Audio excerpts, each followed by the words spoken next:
There's a guy who probably has more living descendants than anyone else in human history. He spoke a language he could not write, ran an empire bigger than Alexander's and Rome's combined, and personally signed off on enough death that scientists can measure his career in tons of carbon dioxide. You have heard his name about 1,000 times. You almost certainly do not know who he was, because most of what you learned came from people he was actively trying to delete, which is not exactly an unbiased source. So today, we are correcting the record on a starving teenager from a tent in the middle of nowhere who became, by accident and on purpose, the single most consequential human being of the second millennium. His name was not even Genghis. Let us get the name wrong out of the way first, because it is wrong. The man was born Temujin, which depending on which historian you ask either means blacksmith or is a reference to a defeated Tatar prisoner his father had just dragged home. Yes, that is correct. His dad named him after the loser of a recent fight. That tracks for a culture where you proved you existed by raiding people and then naming your children after the receipts. The Genghis Khan part came decades later, when he was already in his 40s and had bullied, married, or strategized his way into uniting every tribe on the steppe. It is a title, not a name, and even the meaning is debated. Some scholars say it means universal ruler. Others argue it might come from a Turkic word for ocean, because the Mongols liked metaphors about the unlimited bigness of the boss. In English-speaking countries, we settled on Genghis. The Mongols themselves usually say Chinggis. Pick whichever you can spell without looking. Neither is what his mother shouted across a yurt when dinner was ready. And, to make the naming chaos worse, our single best Mongol source on his life, a document called The Secret History of the Mongols, was written by his own scribes about a decade after he died, and almost everyone else wrote about him in Chinese, Persian, or Arabic, none of which agree on the spelling. So before we even get to his life, the man has 3 names and 0 authorized portraits, already winning. Kidnapped at 15, hiding in a river, his childhood was, technically speaking, a disaster. When Temujin was around 9 years old, his father Yasuge was poisoned by some Tatars who recognized him on the road, which is the medieval equivalent of being shanked at a gas station by a guy who remembers your face. The family was promptly abandoned by their entire clan, because in steppe culture, if you cannot defend your livestock, then congratulations, you are now luggage. His mother Holun kept her kids alive by foraging for roots and berries and small rodents that today would be sold ironically at a hipster restaurant in Brooklyn. Then it got worse. A rival tribe called the Taichiyud rolled up and grabbed Temujin specifically, because they knew his father had been a chief, and were afraid the kid might grow up and start remembering things. They locked him in a wooden collar called a kangu, which is essentially a portable set of stocks that pins your hands next to your face so you cannot feed yourself. He stayed that way for months. Then one night, during a feast, he saw his window. He used the kangu itself to bonk a guard, ran for the Onon River, and floated in the freezing water with only his face poking up between the reeds. A man named Sorkhan Shira spotted him, decided not to rat him out, and later hid him under a wagon full of wool until the search parties got bored. That guy almost certainly did not realize he had just made the single most consequential decision in the entire 13th century. Imagine being the person who chose mercy over a 5-second snitch, and accidentally producing the Mongol Empire. Sorkhan Shira deserves a holiday.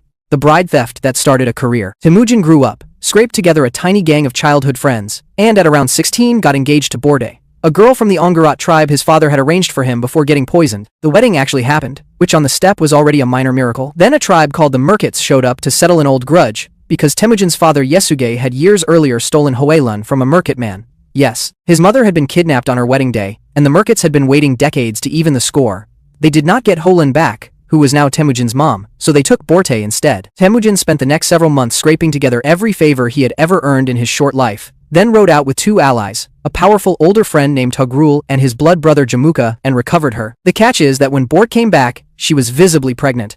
The timing was, to put it charitably, ambiguous. The baby, named Jochi, was raised as Temujin's eldest son and given his full love and authority. Whether Jochi was biologically his was a topic absolutely nobody dared bring up out loud, but everyone whispered about for the next century. Jochi's descendants ran the Golden Horde, which controlled Russia and Eastern Europe, for 200 years on top of a paternity question mark that never got resolved. The lesson of Temujin's 20s is that on the steppe, if someone took something from you, you went and got it back, and you did not discuss the receipt afterward. Half of his future law code was basically a war on this exact problem. The kidnapping of Borte also marks the moment Temujin stopped being a survivor and started being an operator. He kept count of who helped him when he had nothing, and he spent the rest of his life either rewarding those people lavishly or, in the case of his blood brother Jamuka, eventually having to game over him on a quiet hillside many years later when their friendship collapsed into a power struggle for the steppe. Loyalty in, loyalty out, with absolutely no exceptions for childhood best friends. Brutal accounting. No, he did not look like a tall pale Viking.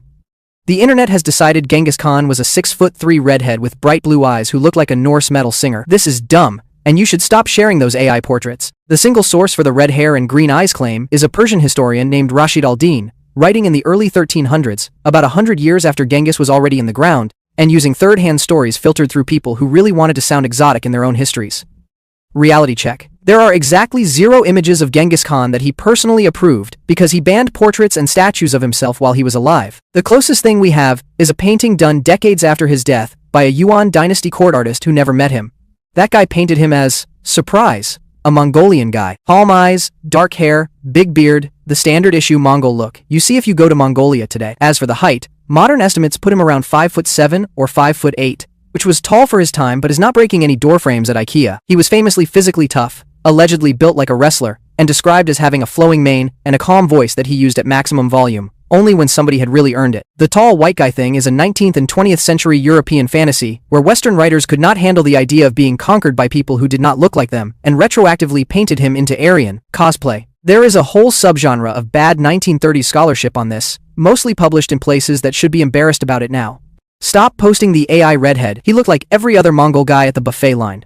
The first constitution nobody reads. Once Temujin finally united the Mongol tribes in the year 1206, a grand council called a Kurultai met under a giant white tent and declared him Genghis Khan, which functionally meant universe boss. Then he did something genuinely unusual for a warlord. He wrote a law code. It was called the Yasa, and while most of the actual text has been lost, we know enough from later sources to say it was wild for its century. Sample provisions. Religious leaders of every faith were exempt from taxes and military service. That meant Buddhist monks, Muslim imams, Christian priests, and Taoist sages all sat at his court arguing theology while he chuckled and refused to pick a side. He banned the kidnapping of women, which is, considering how he met his wife, a galaxy-brain piece of self-improvement legislation. He banned the selling of women into marriage. He outlawed kidnapping enslaved people from other owners. He set up a meritocracy where if you were a competent shepherd, you could end up commanding 1,000 horsemen, and if you were a noble who could not steer a horse, you were getting demoted to whatever the Mongol equivalent of dishwasher was. He also installed mandatory animal welfare rules for hunting seasons, washing protocols for drinking water sources so people would stop dumping in their neighbors' rivers, and the death penalty for spying, theft, and adultery, because the Mongols did not really do middle grounds on punishment. The Yasa applied to him too. The Khan was not above the law. He banned the very uncomfortable time of suspects before trial, which is to say, he forbade torturing prisoners to get confessions, a policy Europe was not going to figure out for another 400 to 500 years. None of this stopped him from game-overing entire cities when they got out of line, but credit where credit is due, the man was a paperwork nerd with a surprisingly progressive HR handbook, the insult that cost an empire its existence. In 1218, Genghis Khan tried something boring. He sent a peaceful trade caravan of about 450 Muslim merchants westward into the Khwarezmian Empire, a wealthy Persianate state ruling modern Iran, Afghanistan, and most of Central Asia. He wanted silk routes, not war. The governor of a border city called Otrar, a guy named Inalchuk, took one look at the merchants, decided they were spies, and game-overed the entire caravan. He kept the gold. One survivor escaped to bring the news back. Genghis, who at this point was a famously composed individual with several decades of self-control under his belt, did not immediately invade. He sent diplomats. He asked the Khwarezmian Shah Muhammad to please hand over the governor, or at minimum pay the families of the dead merchants. Muhammad's response was to behead the chief envoy, shave the beards off the others as an extra insult, and send them home that way. This is where things went sideways. Genghis reportedly climbed a mountain by himself, prayed for 3 days and 3 nights, came back down, and then ended the Khwarezmian Empire so completely that some of its cities never recovered to this day. The campaign of 1219 to 1221 was, in pure scale, one of the most catastrophic things that has ever happened to a region. Otrar was leveled, and the governor Inalchuk, according to Persian sources, was captured alive and finished off by having molten silver poured into his eyes and ears, because if you insult the boss, you also insult his sense of creativity. Bukhara was burned to the ground. The people of Samarkand were ordered to evacuate to a plain outside the city, where most of the survivors were sorted. The artisans kept as slaves, and the rest game overed. The Khwarezmian Shah ran for his life, hid on an island in the Caspian Sea, and died of pneumonia in his underwear. The empire was gone within 2 years. All because one provincial governor thought 450 merchants and a few camels worth of silk looked sketchy. Worst middle management decision in human history. The internet, but with horses. For someone who never owned a city until middle age, Genghis Khan had a suspiciously slick grasp of logistics. The single most underrated thing he built was the YAM, a continent-spanning postal relay system. The basic idea was simple. Every 20 to 30 miles across the entire empire, there was a station with fresh horses, food, hot meals, and a place to sleep. A government messenger carrying official orders could swap horses at each stop and travel 200 miles in a single day, which in the 13th century was genuinely insane. By contrast, the average European king's news arrived by a guy on a tired horse who maybe wrote things down in a wet notebook and stopped at inns where the owner might rob him. The YAM was so fast that it functionally compressed the empire's reaction time from months to days, which is how the Mongols could coordinate invasions across thousands of miles without WhatsApp, group chats, or the ability of most of their officers to read. Merchants, foreign dignitaries, and approved travelers also got passports that exempted them from local taxes and provided armed escort along the route. Marco Polo's famous golden tablet, the Paisa, was basically a Mongol Empire all-access pass that let you crash at any government inn for free, requisition fresh horses, and walk through hostile territory under the personal protection of the Khan. The Yam outlasted Genghis by centuries. The Russian Tsars copied it. The Ming dynasty copied it. The Persian Safavids copied it. The American Pony Express, several hundred years later in Nevada and California, was a direct philosophical descendant. He invented the package tracking number while wearing fur. The wider effect was even bigger than the male. Because the Yam made the trade routes safe and the Mongols enforced a continent-wide peace called the Pax Mongolica, the Silk Road went into its all-time golden age. For about a century, a single merchant could in theory travel from Beijing to the Black Sea without ever leaving the protection of Mongol law, paying local tolls, or worrying about regional bandits, because the regional bandits had been game-overed and replaced with Mongol customs officers. Paper, printing technology, gunpowder, the magnetic compass, the wheelbarrow, advanced metallurgy, Persian astronomy, Arabic medical texts, and 1,000 smaller innovations all moved from east to west along his road system in this window. The fact that you can buy noodles in Italy is partially his fault. The fact that Europe figured out cannons in time for the Renaissance is partially his fault. He was, in a strange sense, the first globalization CEO. He killed so many people, the planet got cooler. Now for the dark part, and we are not skipping it. Estimates of how many people died because of Genghis Khan's campaigns range from a low of around 15 million to a high of over 100 million. The most cited median number from serious historians is around 40 million, which at the time was roughly 10% of the entire human population on Earth. To get a sense of scale, that is like wiping out everyone currently living in Argentina, except spread across China, Central Asia, Persia, and Eastern Europe, and accomplished without a single firearm. Just bows, spears, hooves, and extremely good horse management. The destruction was disproportionately concentrated in cities that resisted, which Genghis viewed as a teaching moment for whoever might be watching from the next city. Surrender immediately, you got taxes and a Mongol garrison, and were largely left alone. Resist, and the city was unmade as a public service announcement. Entire Persian cities like Merv and Nishapur, which had been major centers of science and poetry, were depopulated to the point where they took 500 years to recover their previous size. Some never did. In 2010, a group of researchers at the Carnegie Institution actually quantified the environmental side effect of this much death. Their conclusion was wild and a little uncomfortable. The Mongol invasions killed so many farmers and emptied so much agricultural land in Asia that forests grew back over the abandoned fields. Those regrown forests pulled an estimated 700 million tons of carbon dioxide out of the atmosphere over the course of a century or two. In other words, Genghis Khan was, accidentally, the single most effective climate activist in human history. Do not put that on a t-shirt. He was not trying to save the trees. He was trying to make a point about not insulting his ambassadors. But the math is the math. His career has a measurable, negative carbon footprint, and that is not a sentence I ever thought I would have to write. The death and the tomb nobody can find. Genghis Khan died in August 1227, somewhere in his mid-60s, while leading a campaign against the Tangut Kingdom in what is today northwestern China. Beyond that, almost nothing about his death is clear. The History of Yuan, a Chinese source written about a century later, says he felt ill for 8 days and then died. That is it. That is the whole official record. Naturally, this has spawned 1,000 theories. One says he fell off his horse during a hunt and never recovered from internal injuries. Another says he caught typhoid. Another points to the bubonic plague, which was already moving along his trade routes. Another claims he was finished off by a captured Tangut princess who hid a sharp implement in her clothing on their wedding night, which is almost certainly a later Mongolian folk legend designed to make a depressing death sound more interesting at parties. The most boring theory, which is probably correct, is that he was an old man in armor, in a hot summer on horseback, waging a brutal campaign and his body just gave up. His will reportedly demanded that his death be kept secret until the Tangut capital was taken. His army actually pulled this off. They game-overed the Tanguts first, then announced the boss had been dead the whole time. Imagine your manager being on PTO permanently, and the team not telling clients for a month. That was his funeral. The body was hauled back across the steppe to be buried somewhere near a sacred mountain called Burkhan Khaldun, in modern Mongolia.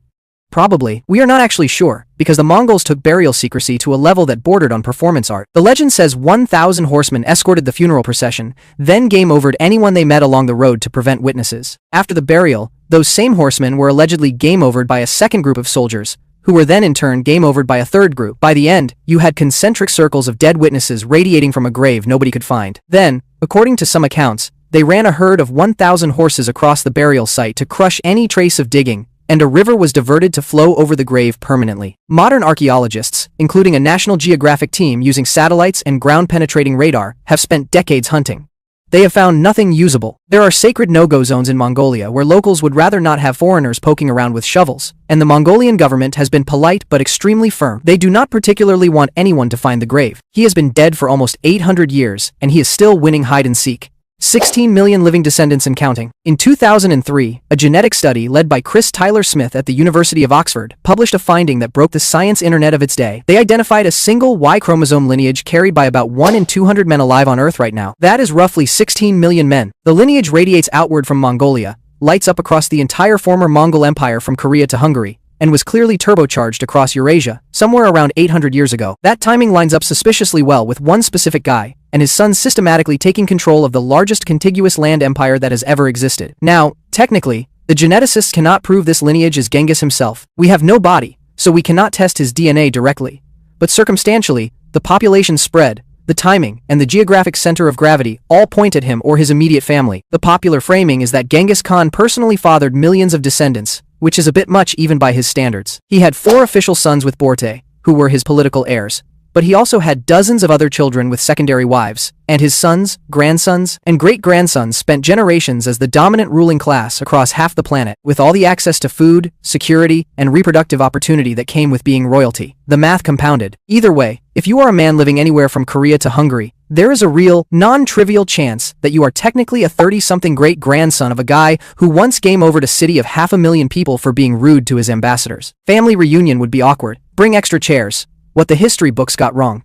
Here is the part where the historian in me has to start fighting the comedian. Most of what Western audiences learned about Genghis Khan, especially in school, comes from sources written by people he conquered, which is roughly equivalent to learning about your boss from his fired employees. That includes Persian historians who watched their cities burn, Chinese chroniclers writing under the Ming dynasty, which had taken power specifically by overthrowing his grandson's empire and had every motive to paint the Mongols as barbarians, and Russian monks whose ancestors had been ruled by the Golden Horde for 200 years and were not going to write fanfiction about the experience. None of those people are unbiased. The image of the screaming barbarian on a horse, the image of the empire as a fire and skull pyramid, the assumption that nothing good ever came out of Mongolia, all of it traces back to them. The reality, according to a generation of newer historians, like Jack Weatherford in his book Genghis Khan and the Making of the Modern World, is messier and a lot weirder. Yes, he game-overed cities. Yes, he was responsible for tens of millions of deaths. But he also institutionalized full religious freedom 400 years before the European Enlightenment got around to it.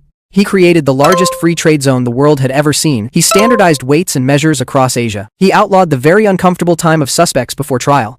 He invented diplomatic immunity, which is exactly why he lost his mind when Khwarizm beheaded his envoys. He set up the first international postal service. He gave women legal protections that medieval Europe would not match for centuries. He could not read. He could not write. He had no city. He grew up eating rodents in a tent and was once chained in a wooden collar so heavy he had to be fed by hand. And he engineered the world for the next 800 years from horseback.